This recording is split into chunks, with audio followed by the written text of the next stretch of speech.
দেখতেই পাচ্ছেন এটি একটি 12 ভোল্টের এমপ্লিফায়ার, হাই কোয়ালিটির চাইনিজ।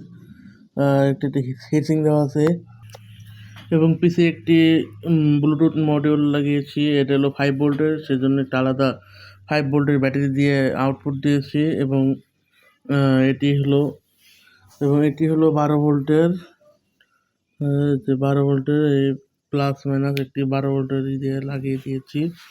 আর এটা হলো লাইট, এটা হলো দুইটা সাউন্ড বক্সের কানেক্ট, স্পিকার লাইন একটা, এখানে দুটো স্পিকার, এদিকে একটা স্পিকার, এদিকে একটা স্পিকার।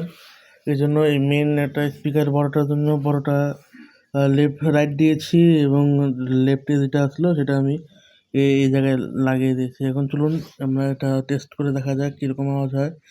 এটার একটা ভালো ব্যাপার হলো এই হিটসিংটা অনেক ঠান্ডা করে দেয় সার্কিটটাকে এবং সাউন্ড কোয়ালিটিও 100 ভালো আসে।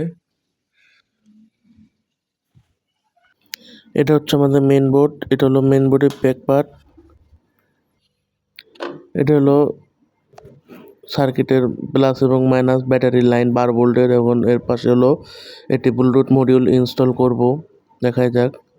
এটি হলো একটি ব্লুটুথ মডিউল 5 ভোল্টের, এটা আলাদাভাবে 5 ভোল্ট আউটপুট দিতে হবে, তাছাড়া হবে না। এবং 3 পিনের কানেকশন, যেটা আমরা সার্কিটের ব্লুটুথ কানেকশন লাগিয়ে দিয়েছি। কানেকশনটি ইনস্টল করে নিলাম পিনের এবং পাশে দেখতে পাচ্ছেন আলাদা করে দিতে হবে, প্লাস এবং মাইনাস 5 ভোল্ট ইনপুট দিতে হবে। এটা হলো পাশেটা হলো, এখন আমরা দিয়ে দিব। দেখতে পাচ্ছেন যে এখন আমরা প্লাস মাইনাস 5 ভোল্ট আউটপুট নিলাম, 5 ভোল্ট আউটপুট করতে হবে। এটাই হলো এই সার্কিটের ঝামেলা, তাছাড়া এই সার্কিট অনেক টিকসই। তারপর আমরা স্পিকারের দুটো আউটপুট প্লাস এবং মাইনাস লাগিয়ে নিয়েছি সার্কিটের মধ্যে।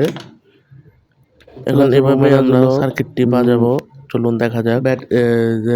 এখন এগুলো আমরা সব ফিটিং করে একটি বাক্সে ফিটিং করে দেবো। দেখতে পাচ্ছেন অনেক সুন্দর দেখাচ্ছে। এটার মধ্যে এলেই আমাদের সমস্ত সার্কিট।